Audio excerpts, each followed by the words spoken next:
अब घरों में होंगी शराब की होम डिलीवरी। सुनकर आप हैरान हो गए ना? हम भी हैरान हैं, क्योंकि देवभूमि उत्तराखंड, जिसे प्रधानमंत्री रजत जयंती समारोह में देश की आध्यात्मिक धड़कन बता गए, जहां पुलिस 2025 तक नशा मुक्ति उत्तराखंड का संकल्प लिए हुए है। भले ही साल खत्म होने वाला हो और खत्म होने में सिर्फ 1 महीना बचा हो, उस प्रदेश में युवाओं को शराब पीने की सहूलियत पर फोकस किया जा रहा है, क्योंकि उत्तराखंड जवान जो हो गया है।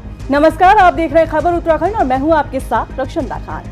इतना ही नहीं, अब आप जो जानेंगे उसे सुनकर हैरान हो जाएंगे और आप ये भी समझ गए होंगे कि जो हमारी ये रिपोर्ट है वो ऋषिकेश के उस खारा सोत्र से जुड़ी हुई है, जिसको लेकर सोशल मीडिया पर चर्चा जारी है। नेताओं पर प्रदेश की जनता भारी है और निशाने पर अब संसदीय कार्य मंत्री सुबोध उनियाल हैं। और हो भी क्यों ना, मंत्री जी जब सदन में खारा सोत्र के शराब के ठेके को लेकर ये तर्क देंगे कि स्थानीय युवाओं को शराब पीने के लिए दूर जाना पड़ता था, जैसे रायवाला, शिवपुरी, रानी पोखरी, तो लौटते वक्त वो हादसे का शिकार हो जाते थे।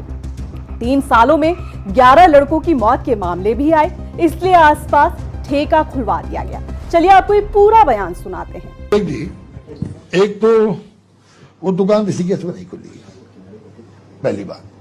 नगर पालिका मुनिकृति ढालवाला में खुली है और नगर पालिका ढालवाला एक ग्राम सभा हुआ करती थी।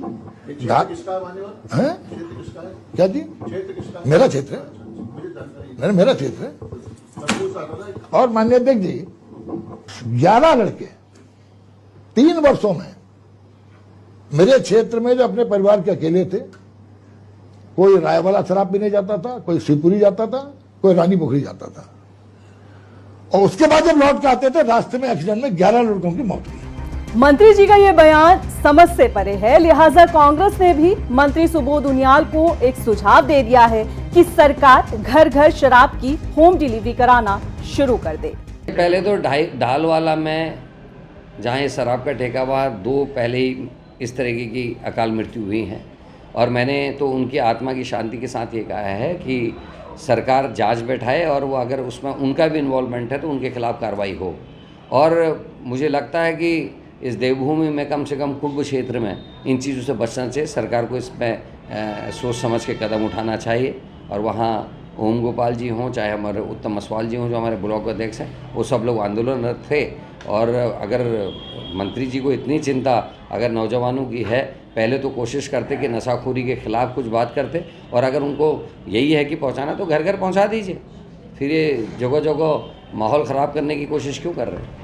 अब जब कांग्रेस चुटकी लेगी तो हजम बीजेपी को भी नहीं होगी। ऐसे में बीजेपी प्रदेश प्रवक्ता ने बीती सरकारों और राजस्व का हवाला दिया और मंत्री जी के बयानों को सही ठहरा दिया, क्योंकि आम इंसान की जान से ज्यादा 21 करोड़ जो जरूरी है। युवाओं के हित में जो भी अच्छा निर्णय होगा वो सरकार लेने का काम करती है। रही बात शराब के ठेके, तो देखिए पूरे प्रदेश के अंदर ये पहली बार तो कोई ठेके या शराब के ठेके कहीं खुले नहीं है।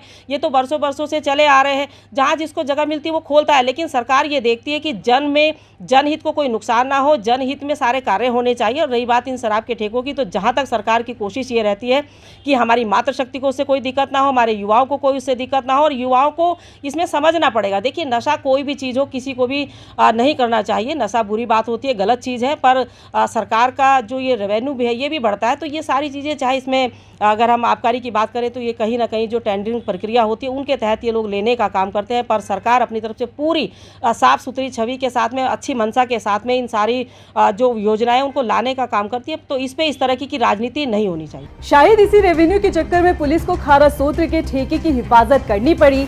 ऐसा नहीं है कि खारा सोत्र का ये शराब का ठेका पहली बार विवादों में आया हो। इससे पहले भी ऐसी यहाँ कई घटनाएं हुई जब स्थानीय लोगों ने धरना दिया, लेकिन हल कुछ नहीं निकला। और हल निकले भी क्यों? जवान उत्तराखंड के नौजवान युवाओं की सहूलियत अब ज्यादा जरूरी है। इलाज के अभाव में दम तोड़ती प्रसूता की नहीं।